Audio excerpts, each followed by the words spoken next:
Greetings,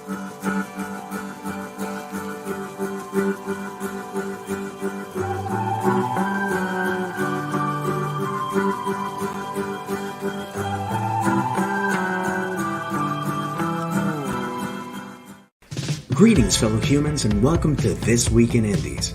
This week, we're going to be talking about the 3 phases of writing, and that includes getting a project off the ground, which goes from planning to outlining to carving out time for writing, or even how to capture ideas and develop an idea. Then we talk about doing the thing and all the pitfalls and things that we need to overcome to get things done. Finally, it's how to finish your draft, from publishing to editing to knowing when enough is enough. We'll be discussing all this and more with this lovely roundtable of authors. Afterwards, our very own CL Cannon will be along with the Indie Connection to share several indie books you might like if you're a fan of Psyche and Eros by Luna McNamara. Then, in the final 5 minutes, I will brutalize our lovely panel by presenting 10 questions in the 5-minute drill. So sit back, chat, bring shenanigans and snacks for the class, and get ready for This Week in Indies with your host, JD Estrada.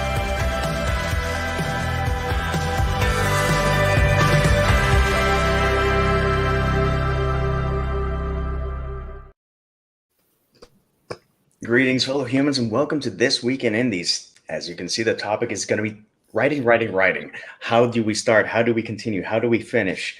It's been a hell of a week for me, and since we're all about indie, I'm also drinking the Rooted Dandelion. This is an indie business. This is the elixir of life, which has red rooibos, dandelion root, ginger, cinnamon apple, cinnamon fennel, seed, orange peel, and blackberry leaf to try to revive me after this week. Anyways, rather than just waffle, let's get to meet this wonderful crew of authors. And let's start with... ladies first, come on, Ariel, and then we're gonna finish with Sean. All right. Hello, I'm Ariel Dawn. Some of you may know me as the author behind the monster romance series, The Monsters of Ashwood.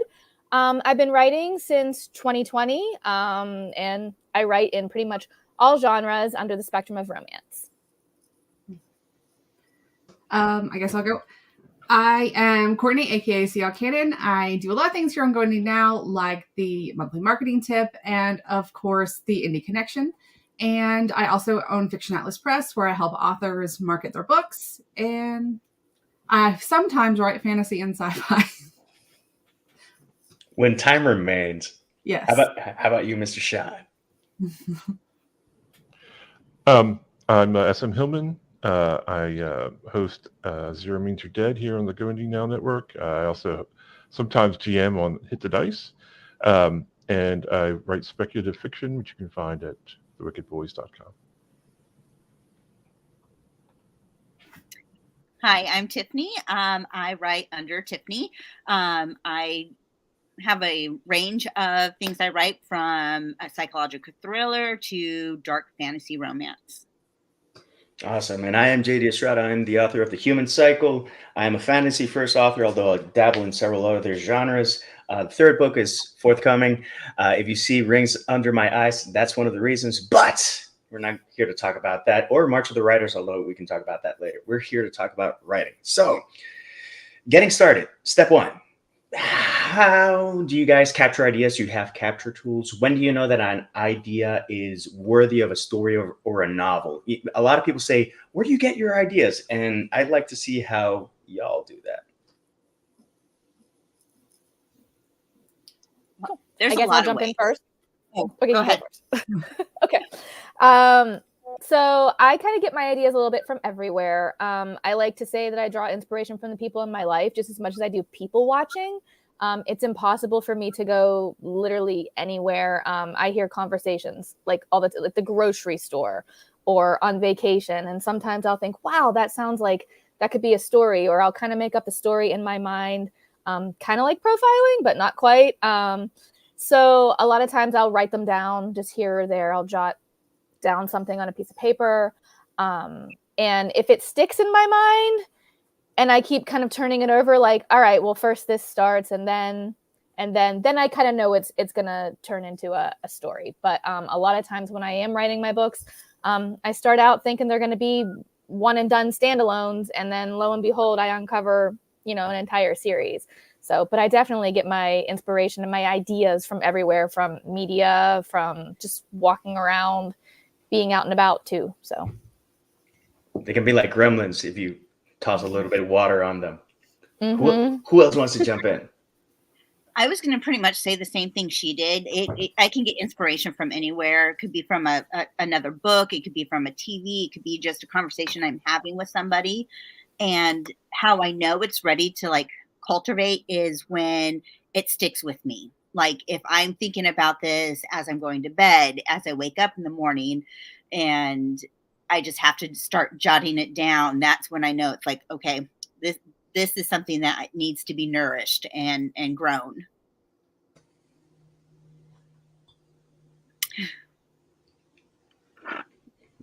Very nice. Mr. Hillman. So I think some people may know this because I think I've mentioned it before, but I normally begin a work with a title. I will either something I see or something I hear or something I've read, and I'll just put a couple words together. Like this past week, I just picked up the word requiem and it's like, oh, that makes a good title for, and what does that make a good title for? And so I just start building the story off of that title idea. And to a certain degree, I'll look at a story that I've written or an author that I like. China Mieville is a great example of that. And I'm like, I want to write stories like that. So I will try and take their style and sort of mute it in or transmute it into something of my own, and then take a hack at it that way. So those are the two biggest ways I get my story ideas. Interesting. I'm also a fan of China Mieville. First book that I read was on London, which is a middle grade book, and it was very, very, very sweet. And then I just recently read King Riot, and it's very gritty. How about you, Ms. Cannon? I've got a lot of mine from music, like a certain lyrical hit, and I'll be like, oh, that reminds me of something. And a lot of times it just comes out of the blue. I'll have like a flash of dialogue. I never have the title like Sean. The title is like the very last thing I ever do. And like, I'll just have a flash of dialogue and then I'll build on from there. And usually I'll just write that down and on a scrap sheet of paper or receipt or whatever. Or sometimes I'll put it on my phone like a voice note, especially if there is some lyric that goes with it. Sometimes I'll record the lyric in the background. And also I do a lot of retelling. So I do get a lot of inspiration from fairy tales because I do like a lot of my stuff is fairy tale retellings or fairy tale inspired. So that gives me a really good building block to kind of do a what if, because a lot of my stories are, well, what if this happened differently? So I guess that's my answer. I take it. And for lyrics, for the human cycle, from Wings for Marie parts 1 and 2, there's a lyric that says, "Bring me my wings," and it just stuck in my head, and I just couldn't let it go. So I totally see that. But I'm always fascinated when people write without a title, because for me, oftentimes, even if it's a working title, that's like my North Star. How about capture tools? Something that I always recommend people is to have different types of capture tools. I've known to come out of a movie and write a poem on a napkin, and it won me an award and $75 on one occasion. I was super happy. What weird capture tools do y'all have? I don't think mine's weird. I just pen and paper. That's it. Pen and paper. I guess my weirdest one is the audio aspect on my phone. I'll have the audio on and like sometimes I'll do the accents, and it's funny to listen back to because the accents are horrible, but it helps me get into my character. I have a little notepad on my phone that every now and then, and I started this before I really started like writing and publishing, where I would be like story idea, and I just like put out whatever was in my brain. And it's funny because I went back to it and crossed certain things off, and then there's still other things on there that haven't made it, but every now and then I'll pop that up if I'm out and about somewhere and I have nothing to write with. I'll just be like, oh, I got to go get this down. So typically I'll go to Word or Notepad, depending on which computer I have. And I'll like write either 1 or 2 or 3 paragraphs. Like I'll put the title, I'll put chapter 1 or prologue or whatever, and I'll just write those 3 paragraphs and I'll save it. And I'll save that to the files, and when I get around to looking at those save files, I will like save it to, I'll back it up somewhere. So if I've backed it up somewhere, that's really when I know that the story's going to stick around. Although it's funny, I wish I was driving home this morning and I want to start working on Requiem. And I was like, I wish I had a recording device. And I had my phone, but I was driving by myself, so I didn't want to try to mess with that. I wish I had a recording device so I could just try that and start talking dialogue as I went. I can imagine you going like Agent Cooper in Twin Peaks, like, hello, Diane, and just waffling. I've done the audio thing. It doesn't really work, but I have several notebooks. I have napkins. I have notes. The thing is that sometimes I find a jump drive that I go like, wow, I haven't checked this jump drive. And I see a file that says ideas. And I go like, oh, crap. Okay. I have one of those. I call it the cloud, and it's just like all like little things, like little in the docs, like, oh yeah, I forgot about this. No, the curious thing is that something that I read today is going to connect, but I read it 3 months ago, nothing. 5 months ago, nothing. A year, 2 years, who knows? The brain is a weird thing, and it just knows what it wants and when it wants. How about when you start a project? Some people are pantsers, some people are planters, some people are planners. Do you outline, or what do you need to get started? I'm kind of in the middle because I started out, when I started writing, I pants like everything, which is conducive to my ADHD and just figuring it out as I go. And then I started kind of like trying to outline, but I'm not like a super organized person. So it's kind of a mishmash of both. So for me, what I tend to do is I like semi-outline. I'll make like a little document that just kind of gets the idea out, the concept. And then when I go into my manuscript, I just kind of make notes for like the first 5 chapters. And then I kind of just fill those in and see where it's going. So it gives me the room to kind of like go off the rails a little bit, but still have a little bit of structure. So.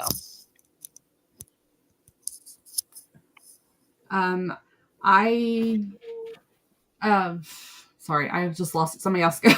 It just completely shut down. All the way. I'm a pantser all the way. Like I know the beginning, I know the end. I do not plot anything in between. I let the characters decide where they want to go. And more often than not, I'm changing the way things end because they don't want that ending. I'm a pantser as well. Although I don't I'm much more stringent with my characters. They're not allowed to go places. Sometimes they do anyway, but I don't do things. It really depends on where I'm at and how much time I'm able to put in. For the story. So sometimes for a longer work, I will write the beginning and I will write the end, and I will alternate. Right, I'll like write chapter 1 and write chapter 60, and I write chapter 2. I write chapter 59. I call it laying the keel of a story. And that way, sort of like working from the ends does seem to, like, the unexpected still happens, but it seems to sort of like you're bringing the story together in the middle, which has been successful in some short stories so far. I am a pantser that wants to be a plotter, but I am not very good at it. I have read a million books, taken a million courses, and it just never clicks with me. I am also ADHD, so my thoughts are all over the place. And I do like Sean. I do some at the beginning of the story, some at the end, and fill in and kind of work my way towards the middle. And that's how most of my stories evolve. And so my document, what I'm actually writing in, it looks really weird.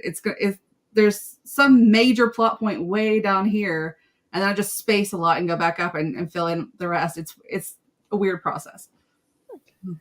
That's fast. That actually leads into phase 2. I'm more of a linear writer. I write as I go, and I basically build the story up. Yes, I outline it, and I have an idea of where I'm going. But writing the last chapter and then coming back and doing the keel and stuff like that, no. I don't know if I could. Maybe I could wrap my head around it. Maybe something different. But this leads me to a little bit of a pivot of a question. Something that happens to a lot of people is that somewhere along the line, they lose steam, they lose momentum or something. Life happens. Your leg got swept in the tournament. I don't know. When you lose momentum, how do you maintain momentum? What do you do so that you can recharge and re-energize and refocus? Because sometimes I think that we're so close to the project that we need to take a couple steps back, and some people just need to push through. Well, I think honestly, that's where my original idea is laying the keel thing came from. Was I was stuck and I was just like, oh, I've got to get through this chapter, but I just can't. Right. And I was like, well, why don't I write I thought to myself, write the chapter after that. And that was okay. But I was like, well, why don't you just write the end? Right. You as a writer, I'm as excited to see the end the first time as anybody else, or hopefully as the reader is. So I said, well, why don't I try writing the last chapter of the story? And then that was good. But I was like, well, but I need to know how we get to the last chapter. So I'd write the next to the last chapter. And so that writing, and sometimes I'll even write random chapters. I don't really write scenes. I write chapters. So I'll write a random chapter with a couple scenes that I know is going to be in there somewhere in the middle. And that will often help me, I'll get excited about the idea. It's like, oh, okay, I'm here, and now I'm excited about bringing those two together. For me, it's kind of because of my ADHD, I kind of tend to have like a lot of projects going at the same time. So a lot of times when I get stuck in one, I'll go jump into another for a day or two and then come back to the other one with kind of fresh eyes. So I'm like reading it all over again. Or what I've been trying to do more or less is take a little bit more time away from just writing in general, where I'm like, if I'm stuck, I'll be like, all right, I'm going to go turn on the TV for a couple hours, or I'm going to go do something else. And then when I come back to this tomorrow, I'll look at it with fresh eyes. So I'm trying to build that more in than I have been before with jumping back and forth. But I do find sometimes, especially if it's like I'm working in one genre, say it's a paranormal romance, and I'm really stuck, I'll go jump into my contemporary romance or something wildly different, so that when I come back, it is kind of like looking at it like, oh, I forgot I wrote that. Okay, now I can see where we're going. I tend to go back to what inspired me in the first place, because I cannot jump chapters. There's no way. Like, I would be so completely lost and start a whole new story from where I jumped to. So I just try to go back to what inspired me to begin with, to see if I can just get that creative inspiration again. If that doesn't work, then I take a couple of days off. I factor in, or at least I try to factor in days with a deadline to allow me to have the days off that you need to, like, just rest and take your mental health day or something like that, so you're not getting burnout as quickly as, because by the time we're done with the book and it's sent off to the editor, we're so drained, because we're just working. But if we schedule a couple of days in between, it's not as bad. I do want to note too, another thing that helps me kind of get unstuck is I incorporate music in a lot of my books. So I have like soundtracks that kind of go like along with the books, and I kind of write it all in. So I'll have playlists, and I usually release them when I release my books, so then people can listen along and kind of have an extra experience with that. But I'll sit there and I'll kind of listen to that playlist, and I'll just kind of try to get back in that vibe, and usually that helps too. If that playlist is shareable, please share it. I have a March of the Writers playlist, and every year I keep adding to it, and it's got a whole lot of stuff. The idea of that playlist is for people to listen. Maybe they enjoy, maybe they find some tracks, and they can make their own playlist. Yeah, I have several. I have ones for each of my books, and then I have like ones that I just listen to all the time. But yeah. Indeed, sometimes I listen to Tool and Nine Inch Nails and The Cure, and for others, I need the Eels, Blind Melon, Elbow, Pearl Jam, something happier. Although the new album, I heard a clip from the new Pearl Jam album. Joe, we have to talk. These people don't understand that they're in their 50s. Oh, you would probably love my Ava Crowley series then, because it's like all classic rock like stuff. So it's great. I shall check that out. Yeah. Was I missing anyone from that question? No. Yeah. I jump around a lot. I do a lot of what all of y'all do. I jump around a lot, back and forth. I never go to another story though, because like Tiffany, I would never be able to focus on the same story again. I would be off hyper focusing on the other story.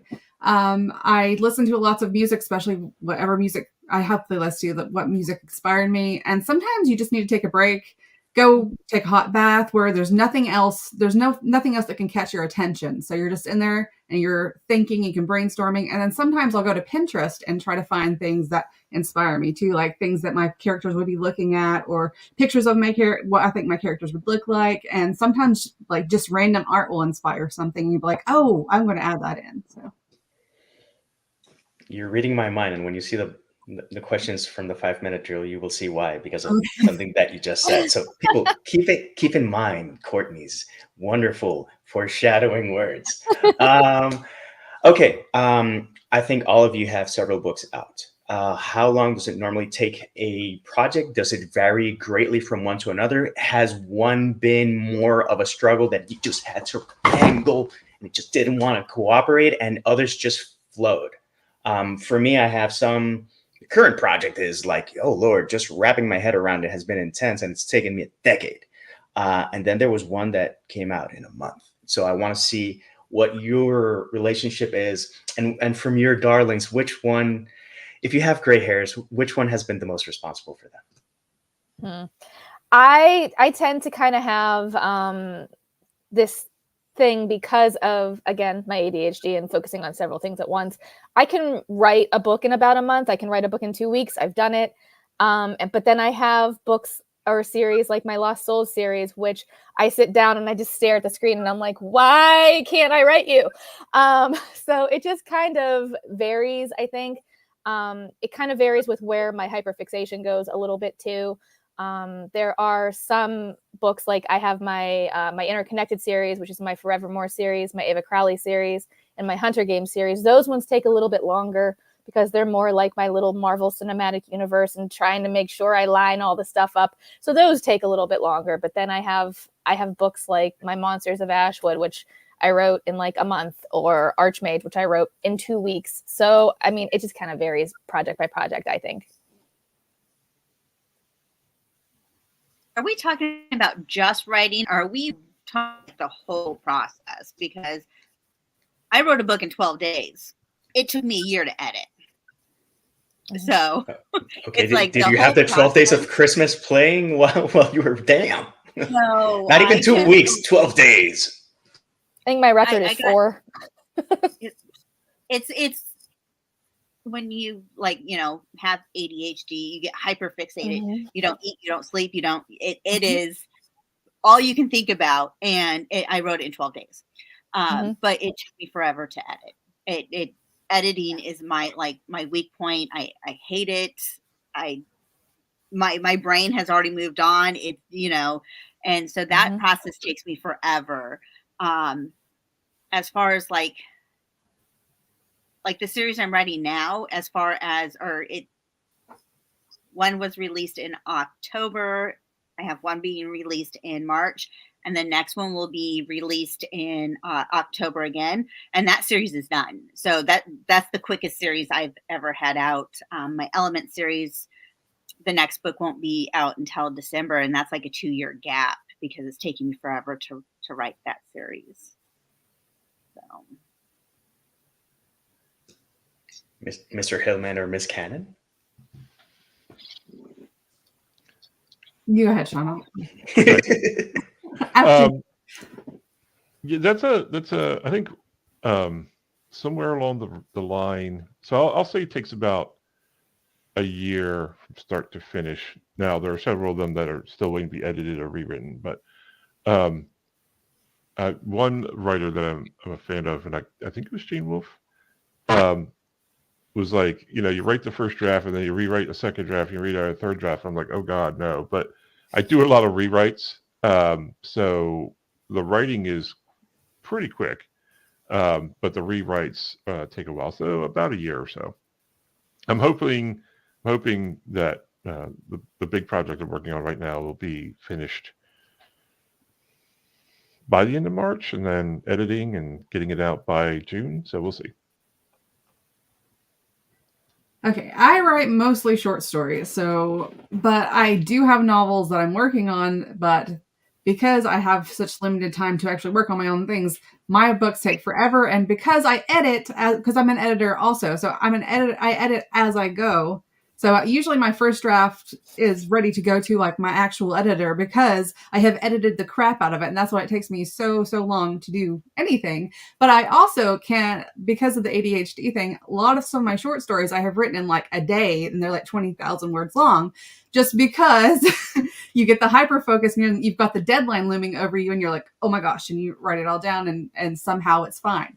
But yeah, that's me. I don't know how else to explain it. It's just there's a very, it's according on how firm the deadline is, according on how much I have to get done and all that stuff. It's complicated. It's like a blessing and a curse because the deadline, like it like looms over you. You're like, I have to get this done. I have to get this done. And you work and you hyper-fixate.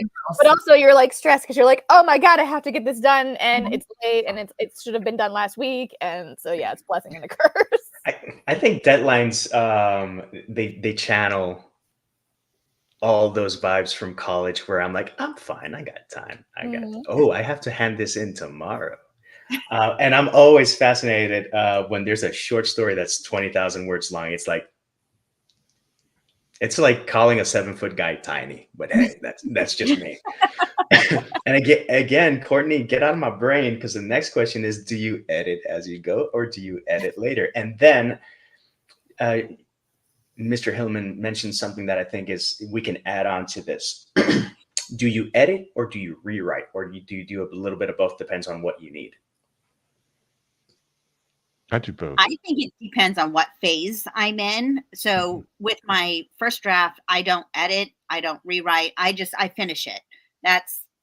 It's just a rough draft for a reason. My first draft, I will edit myself a little bit, but not a lot. By the time that I get to like my third draft, I try to edit myself. I am not an editor. I hire somebody for that. That is, my first book, I didn't really hire an editor, and I regret it tremendously. Like that is the one advice I give to anybody is, if you want to do your own cover, whatever, do not skip on the editor. But by the time I get to the third draft, I edit myself, and as I go, I'll rewrite. The third draft is usually about the time that I send to beta readers and get their feedback. I do it all in the first draft. I rewrite, I edit, I research. I'm like knee deep in 10 tabs that's about some weird abstract, like, did they use this word at this time period? Here's the etymology of the entire word. So I do all of that. And that's why I'm such a slow writer. But I wish I could stop doing that, but my brain will not let me. It just won't. I have to have it. I'm a perfectionist also, so it has to be exactly right. While writing, I've added chapters, etc., and I've had to go back to change the number of the chapters and to change the chapters in the table of contents, because my brain won't let me do the next thing. And it's like, dude, that doesn't matter. It's like, it matters to me. It's some little demon in my head. Right. I actually do that now when I'm setting up my chapters. I'll do chapter XX so that when I'm done with the book, I'll just go in and fill in the numbers, because I do the same thing. So I am kind of more like Tiffany, where I write it all first and get that first draft out, because for me, it's more important to just get the words down. If I sit there, and I'm not an editor, I definitely have people who are way better at doing that than I am, and I pay them and they make my books look beautiful. So I do self edits at the end. Like usually I'll go through, I'll get everything out in the first draft. And then when I'm done with that, I'll go through and I'll self edit, and then I'll hand it over to my editor or whatever. But a lot of times, like when I'm writing just from chapter to chapter, because I do write more linearly, I will read the previous chapter first, and then I will go into the next chapter. And there are a lot of times I'll jump back and forth, and I'll go, all right, well, I'm in chapter 4, but I just got this idea. So we're going to go right back up to chapter 2, and we're going to like put a little detail in there. So that's why I do the chapter XX now, because there's been a lot of times I'm like, I semi-outline and I know that I have my next 5 chapters, but when I'm done with that one, I'm like, I think I need another one in here where this happens. So that's kind of why I started doing that. Very nice. Okay. There's stuff that we can unpack here, but I just want to make sure that everyone has time to be comfortable to talk about the 3 phases. So how to finish? When the hell is a project done? Because I know some people, they mean well, they're passionate, they're beautiful people, they're talented, they're smart, they're brilliant, and they've been editing a book for 6 years. And it's like, dude, let it go, let it go. Eventually, because I think it can get to a point where it's going to be as good as it get, and probably what you do either bumps it up this much or it's going to be a lateral improvement. What do you guys think? When do you feel that a project is done, or is the deadline the determining factor? Now you read my mind. The deadline. When I put it up for pre-order and people are waiting on it, and you're like 30 minutes before Amazon will let you upload it. That is the deadline. Yeah. I think definitely for me, it's the deadline, but also I have been known that I know where I want to end my story. Like I just wrote recently, it's like the 6th installment in my Interconnected series, and it was supposed to be like 60K, and it just ended up like 86K. Like every time I kept thinking it was going to be done, it was just not done, and I was like, I can't wait to end this book. So I think sometimes it definitely, with that deadline, it definitely makes it feel more done than when I have open-ended time, where I'll tend to kind of be like, all right, I think it's done. Wait, no, it's not. Wait, no, it's not. Wait, I have to get this in. It's done. I think this is the hardest question ever, because I'm one of those people that never think my story's done. But mainly it's when I start changing just the little things around that I'm just like, it's almost like I have to keep myself busy with that story. That's usually when it's done. Like if I'm just changing, this to, a pear to an apple or something like that, then you're like, okay, what am I doing with the story? You can have both, a pear and an apple. Or a papple. A papple, yeah. A papple. Mr. Hillman. For me, so my thoughts on this are 2 things. Number one, it's done when I'm done with it. Because I do get to a point with the story, it's like, what? No, we're done. We're done here. And they're like, oh, but that word is, I don't care if it's misspelled. It's done. It's going, if it's a deadline, that's fine. Or if it's going to its next phase.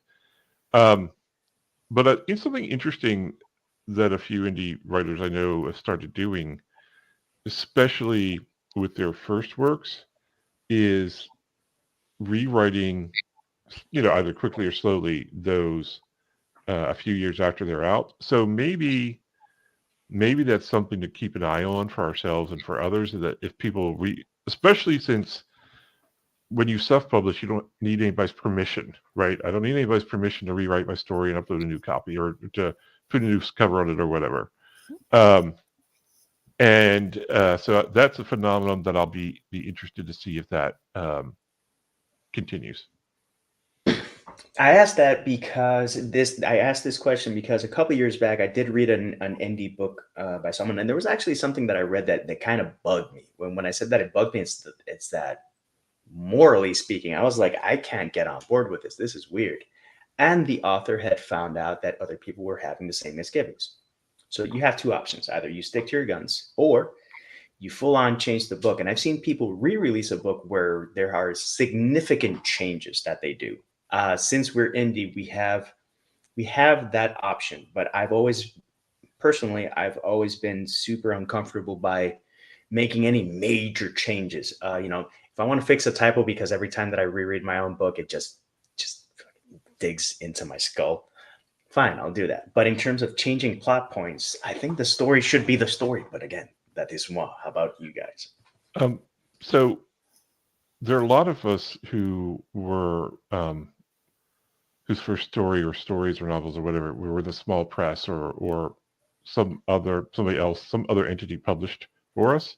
And there may have been things that entity didn't want in the story, were edited out, but you really wanted those. But when you're an indie author or you're first timer, you don't really have the cachet to say, no, I'm sorry, I want to keep that in. So when when rights revert back, I think that is something, or if they revert back, I think that's something that a lot of us could. That's a situation where you might like, okay, now I can write this the way I meant it the first time, right? I'm actually kind of going through something like that right now. I'm currently working on rewriting what was my second book, but that was because that second book that I wrote spanned an entire world and an entire series. So that series that it spanned ended up being dual point of view, and so that book is only one point of view. So I wanted to go back and add that second point of view in there, since all these readers are so familiar with, this other character and his point of view in all these other books, but you have this other books. I kind of George Lucased myself with it because I wrote it first and then I wrote like all the prequels. So I wanted to definitely go back, and I'm definitely seeing the difference, because that book came out in 2020 when I basically had just started writing. It was only my second book. So the entire series that's come from that, it's not drastically different, but there is a difference. So I do think sometimes when you have situations like that, or like, was already said, when rights revert back and you can kind of like, put your own spin on it the way you wanted to originally, I think, sometimes that definitely helps.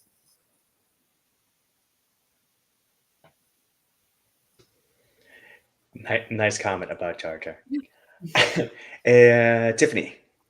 For me, like I am rewriting, not rewriting. I'm re-editing my first book because it's the one that didn't have an editor.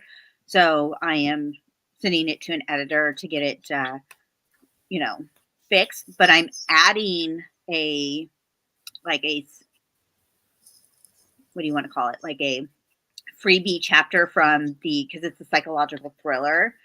So I'm adding a chapter at the end of it of the killer's point of view, for like an added bonus. But I don't think changing the whole plot of the story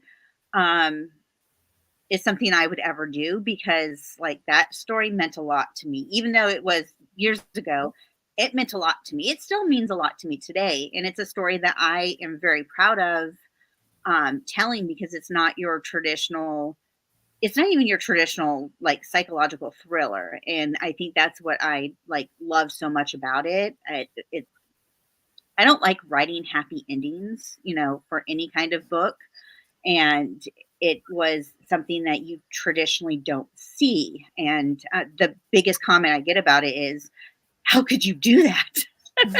And I want that impact to still be there, and so changing plots, for a story, it might not mean to you the same thing it meant then, but it meant something at that time. So I always oh, sorry. No, sorry, I was going to say interesting. So, and I was going to cue you in, so go for it. I always come through these things because of my day job through a marketing standpoint. So I know that most of the time when you make major changes like that, I'm more thinking about the audience's expectations. And a lot of times authors don't label that this is a new version or something like that. So I think it's really important to label that somewhere, even if it's just in your description or if you come out with a new edition. But for myself, I don't think I would do a major rewrite like that and change any plot points without releasing a completely new edition of the book. So you kind of have a history. This was the old book, but I've improved. Here, look at this. So that's even a more marketing thing. This is a better book than this version. So you can kind of prop that up. This is a new version. Go buy it instead. I don't know. Just my opinion about it. The only thing that I've published that I re-released or updated, I have a bilingual collection called 2020, and then I did the all English version. There's one essay that I know that eventually the wrong person is going to read it, and I'm going to get a lot of crap for it. It's called The Pejorative Equivalent of Voldemort, and it talks about pejorative language and how people think that by not saying a bad word but treating people badly is fine. Mm-hmm. When I did the updated all English version, the reason I did the edits was because I heard some comments and I wanted to just try to, first off, update. It's a loaded topic and even in 2022, 2 when I re-released this. It was even more loaded. And I was like, you know what? This merits doing that. But changing like a full chunk of plot, I still haven't been in that situation. And I think until anyone finds themselves in that situation, they won't know what they do. It's like, yeah, if I get a gun in my face, I'm gonna disarm them. It's like, no, dude, you have no idea how you're gonna react. Okay. How many passes do you give a book before passing it to an editor and a publisher? And how draining is the publishing process? And I'm asking this because y'all do different things, and it's a grind. We smile because we're gluttons for punishment, but it is a grind. So I do at least 4 to 5 passes, like, because by the 3rd pass, I send it to a beta reader or a critique partner. They read it, they give me their suggestions. So I either, do the 4th pass there, and then I redo it to make sure that I got all their comments, so it's about 5 passes.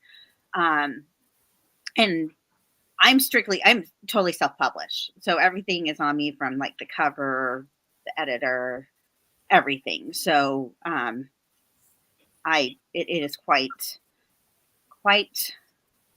grueling to do my own formatting, to do my own, I want to rip, because I'm actually going through the editing process. I just got my feedback from my editor yesterday on all the changes I need to do. And now I'm like going to start going bald here in a couple days, because now I got to start formatting, and my release date is March 7th. And now I got to start marketing and advertising. And I'm hybrid. So I have I have my publisher, and then I do my own stuff, and I co-write. I do a lot of co-writes and things. So I usually it depends on like what the project is, but usually most of the time it's about 3 passes, because it's my first draft, and then it's my go through, tighten everything up, and then it's my self edits, and then it goes off to the editor. If I'm co-writing, my co-writers and I oftentimes will edit each other's chapters as we're writing. So that gives an extra layer. So usually once we've done that, like as we're writing, we'll each take a turn and go through and edit the entire document and then give it to an editor. So it really just depends. But like with my publisher, I give it maybe like 1 or 2 passes. I usually write it. I go through, I do my self edits, and then she's an amazing editor. So that helps. I edit a lot during the process. So like I said, my first draft is mostly ready. I do take it and read over it once, just as as a reader, and then I also take it and do the read aloud thing, so you can catch common problems, and then it goes to my editor and then beta readers and all that stuff. And the formatting and all that stuff is really, I love that kind of thing, because I do it so much in my daily life, I guess. And it's good for me. I like formatting. I like doing like all the marketing. I really thrive on doing the marketing more than I do the writing. The writing is the chore for me. But that's like when I hear people say that they love working in Excel and it's something at my company. I'm like, you're sick. You're sick. Holy Excel sheets. Mr. Hillman. Well, I do like working in Excel. Just I'm not very good at it, but I do enjoy working in Excel. I think for me, probably, I just do a few. I'll do a write, a read. I'll do a few drafts, obviously, but eventually, I typically I'll send off a draft to a beta reader, or someone who's doing some what I call soft editing for me. And then I'll go back and rewrite it. But a lot depends on the deadline. Sometimes, and I think we probably all understand this, I do actually write better at deadline. So there may not be a lot of time. So it might be just write it, send it off. This is especially true with short stories. Write it, send it off, rewrite it, send it off. It's all a very quick process. But I don't know that I have a specific, and maybe I need to get one. I don't know how I have a specific process with regard to that. It just, I've been actually writing a long time, for 40 years now, but the processes in a lot of ways are still raw, so I'm still finding my way to what works for me. We're always learning, and we always keep that in the heart and that desire to push and strive.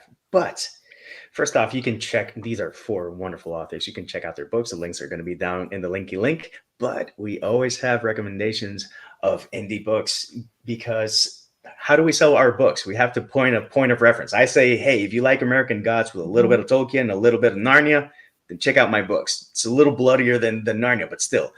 So we're going to go to the Indie Connection with our wonderful Miss Cannon, and you can find more books that you can dig into and feed that TBR. Feed that TBR good.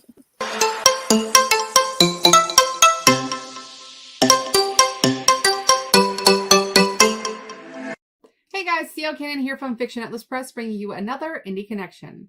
Today, since we're so close to Valentine's Day, I thought I'd give you guys a book that has some of those Valentine's elements. And so we have Psyche and Eros by Luna McNamara, and I'm going to tell you 4 indie books that you might like if you like this one. The first book I have for you is called The Soul of Love, Eros and Psyche by E.X. Alexander. Eons ago, he was torn asunder. Will a romance with a human restore him to glory? Ancient Greece. Eros wants it all back. Determined to return to his rightful throne as ruler of the world, the god of love searches for his lost soulmate so he may once again be whole. But when he's sent on a mission of vengeance, the scheming deity is stunned to discover the mortal object of his vendetta is the very woman he's been seeking. Psyche hates her own beauty. Tormented by a jealous Aphrodite and uncertain who she can trust, the vulnerable peacemaker is caught off guard by a stranger's sudden courtship. And though he whisks her to a private island to protect her from divine wrath, the lovely girl suspects her gallant rescuer is hiding some terrible truths. Marrying the gorgeous woman in secret, Eros still conceals his true identity from his wife as he looks for a way to recover her memories. But as Psyche suffers from terrifying nightmares, she's unaware a devastating betrayal will endanger her husband's life and that of their unborn child. With civil war looming among the gods, does this star-crossed pair have any hope for happiness? The second book I have for you is called Eros and Psyche by Sophia Bliss. When Psyche, a mortal girl, angers Aphrodite by unknowingly stealing away her worshippers, Eros, the mischievous god of love, is sent to make her fall in love with the most hideous man in the world, but he accidentally shoots himself. The third book I have for you is called Struck, Myth of Eros and Psyche by Jandela Trist. He thought he knew everything about love until she made him redefine it. When Eros, the devil-may-care god of love, is pricked by his own arrow, he falls for the most unsuitable of mates, a mortal woman he had been ordered to destroy. Without knowing Eros's true identity, spirited, intelligent Psyche shows the god just what it means to be on the receiving end of his arrows, with all its sweet pain and torment and all its rapture. Eros soon discovers what love can mean to mortals, what it should mean to the gods, and that he could quite possibly be one of the most powerful beings in Olympus. Not all the gods admire this young upstart's newly discovered powers. The laws forbid their union, and Aphrodite, goddess of beauty and passion, is determined to see Psyche destroyed. Furthermore, the two must deal with their own doubts about themselves and each other, which threaten their fragile relationship as much as Zeus's wrath. Will Eros and Psyche become the canon of all that love has the potential to be? Or will they follow a tragic path, with lessons learned too late to save them? And the last book I have for you is actually on Kindle Vella, so it's only available to the US right now, but I think you should definitely check it out. It's called The Heart of Love by Jeanette Rose. You think you know the whole story. Eros, the god of love and desire, is tasked by his mother to make a mortal princess fall for the most evil and vile of men, to ensure that the princess lives a life of misery. The princess's only crime? Being worshipped as more beautiful than the goddess of love and beauty. Yet with a single look into the princess's haunting eyes, the god of love is struck. Now, only to convince Psyche that she feels the same. Okay, that's all for me this week. I'll see you next week on the Indie Connection. Bye!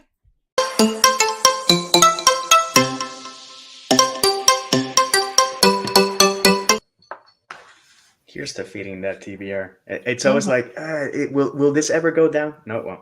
I call it the ominous TBR because it's going to unalive me one day with all these books that I'll never have time to read. I always call it the never-ending TBR. No, okay, Yeah. Okay, so we're gonna flip it and reverse it, and we're gonna go into the 5-minute drill. Oh dear. 10 questions, 4 people. You have to answer as many questions as you can. And the clock starts when. Should I put the clock? Or will Joe keep time? I don't know. We'll figure that out as we go. As I finish the first question, y'all go. So, question number 1, we're gonna start with Tiffany, then then Ariel, then Mr. Hillman, then Courtney, and then we're gonna go back, and we're gonna do that until we're done. That's how this works. We're not gonna mix it up. We're not gonna mix up the formula. This works wonderfully. So, question number 1. I will read it, and then you'll have to do your best. Your task with getting a soundtrack for the movie or TV adaptation of your books. What's one song that soundtrack has to have?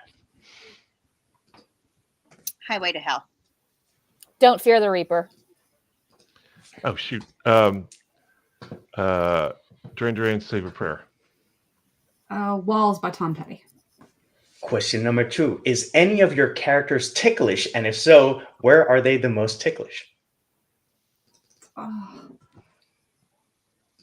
I guess. I don't know.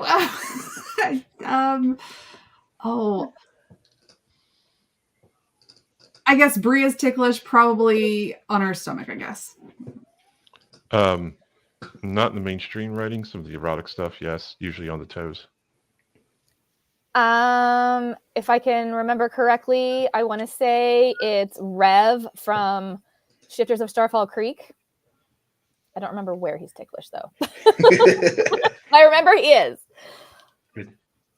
I've never wrote somebody's ticklish, but I would say they probably all are in one way or the other. Yeah, okay. This one's easier. Craziest thing you've ever used as a bookmark? Oh, I don't know. Probably a chicken leg once when I was putting it in there to I was gonna say probably like a loyalty card of some kind, like a Bath and Body Works or something. A McDonald's cheeseburger wrapper. Oh, you guys are hurting my heart. In real life, mostly like a receipt. But I did a TikTok one time where I put Mike Wazowski, like Zeke inside there because I was talking about like all the weird things people use as bookmarks. So Nice. Question number 4. What's worse? Paper cut while reading, which has happened to me, dropping food or drink on your book, or dropping book into the tub or on the ground? I guess the tub, because that would completely destroy it. Yeah, tub. Yeah, tub. I will never bring a book into the tub because I'm terrified of dropping it. I would say tub as well. Question number 5. How many books do you read on average every year? I read a whole lot because I'm a beta reader, on Fiverr. So I think I did probably about 120 books last year.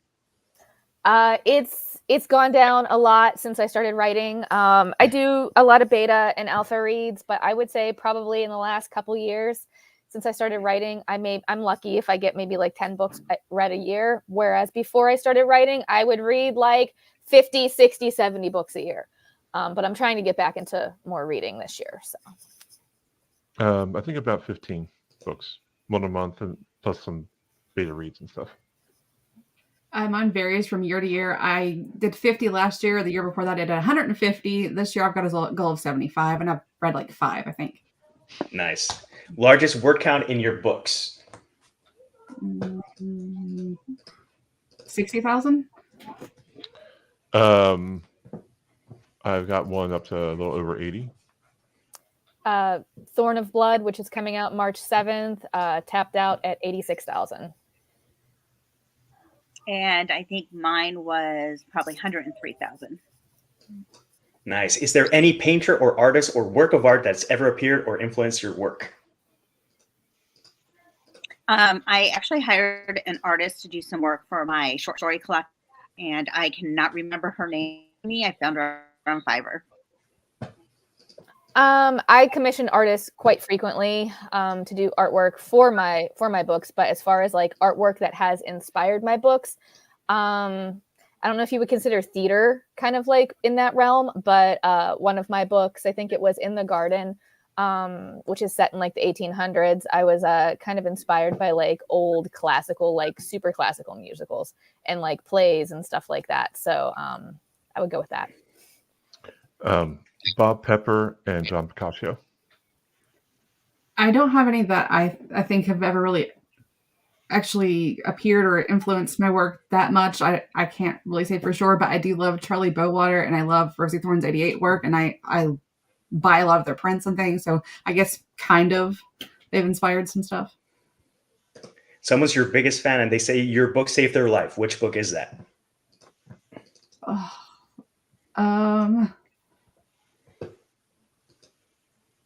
Probably my short story, the Midnight City, because I think that's got a really good message in it. I'd say probably my short story, 7 Minute Road. I'm probably going to have to go with my Monsters of Ashwood series just because of the themes in it about overcoming abuse and surviving, and it's got a lot of dark topics in it and kind of embracing your inner darkness. I would say The Elements. Nice. So you guys got through 8 questions. There's 2 other that I can leave in the comments so that people can answer. If you want to do your versions on TikTok, on Instagram, or whatever of these questions, by all means, feel free to do that. If you want to answer them in the comments section, I'm going to post them in a long comment just so that you can also do it and join the fun. But there is one bonus question that I wanted to ask y'all. Are you going to participate in March of the Writers, and why is that answered yes? I'm going to say yes because I wanted to do it last year, and I think I did like the first 3 days, and then life got in the way. But I think I'm going to definitely do it this year. So complete newbie here. What is March of the Writers? March of the Writers is something that I host every year. 31 days, 31 prompts. The idea is to connect with other authors and to show a different side of you to your readers so that you can get more readers. Cool. And it's something that Andy, who's in the comments, his running time on YouTube on March of the Writers is a Zack Snyder clip.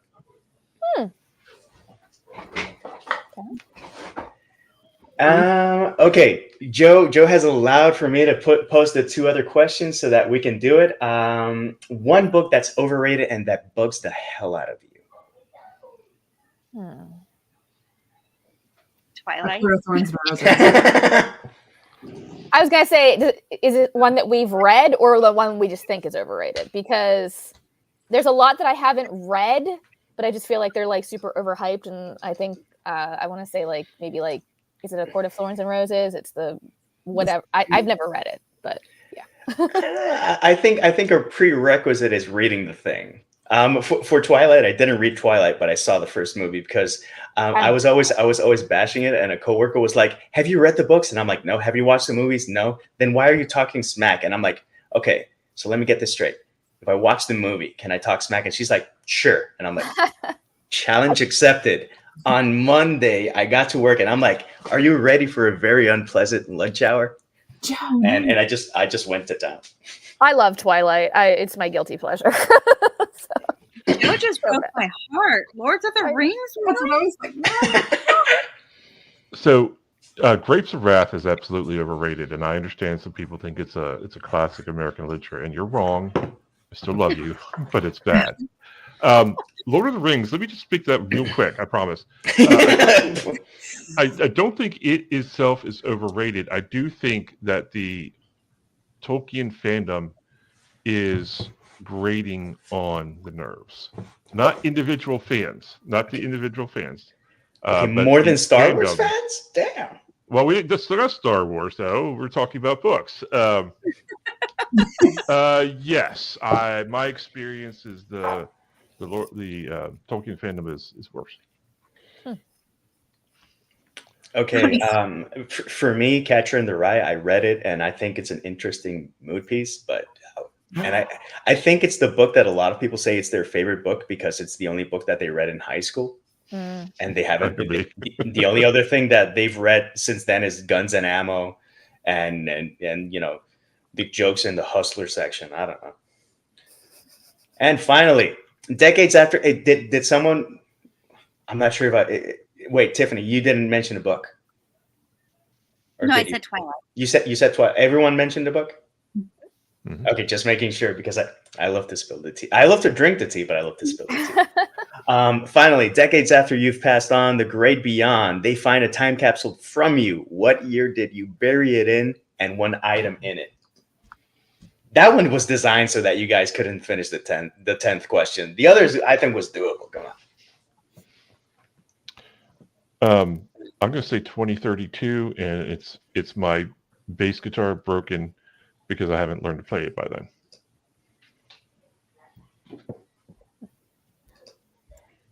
I'm going to say 2025, I guess. I don't know what year, but it's going to be the 2 pages of the ending of Little Women that I rewrote when I was 9 years old and that I never want anyone else to open for like 100 years left around that. I'm going to say this year, just because I think, after this, I'm going to go bury something and hopefully people will find it. Like, and then I am just going to put whatever I don't want anybody else to know right now on this paper. And so when people find it, they will know what kind of world we lived in this year. I'm going to shoot for we'll say 2030 because that's not that far away.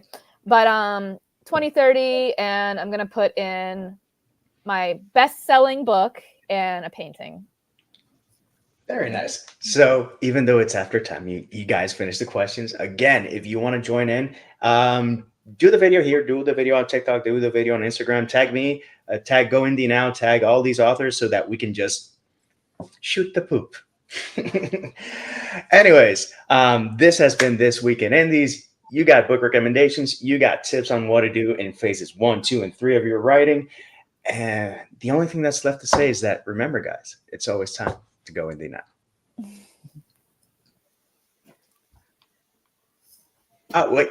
Wait, that was very rude of me. Are we still live? People, that was very rude of me. I was just going on. People, please say where people can connect with your work and with you. I am so sorry. I'm hosting March of the Writers and I almost cocked that up.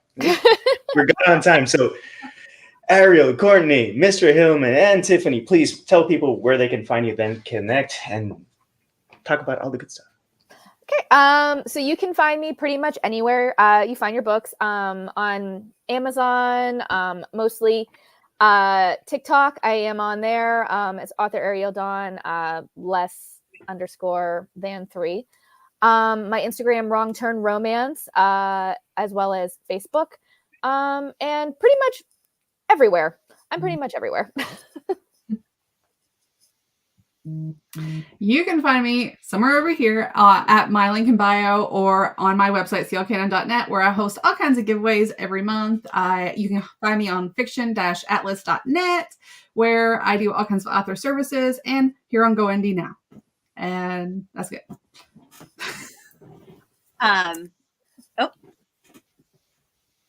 Okay. You can find me at booksbytiffanyvega.com. You can find all my books on Amazon, and if you do have Kindle Unlimited, you can read the books there for free. I also run a store called Mood Alchemy, where we support the LGBTQ plus community and mental health awareness through products and services. So you can head over there and check that out. You can find me at thewickedboys.com. You can find me doing science fiction track or directing the science fiction track at JordanCon coming up in April. The play track coming up in October at multiverse.com. Multiversecon.org. And you can find me here on the Go Indie Network. I host Zero Means You're Dead, and our next episode is coming up very soon. I also host, or sometimes run, Hit the Dice here on the Go Indie Network as well. And occasionally, I do This Week in Indies. And I've been your host, JD Estrada, even though I was a little bit eager. I'm gonna ask you for one final favor. You see that button down there that says subscribe, and you see another thing that's a thumbs up, you can click, you can massage, you can punch, you can do whatever you want. Just interact with those two buttons. Give us some love. By all means, use that sexy comment section. We love getting comments. We love getting questions. It could be to me. It could be to Joe Compton, the runner of Go Indie Now. It could be to any of these authors. Do what you want, but please remember that it's always time to go indie now.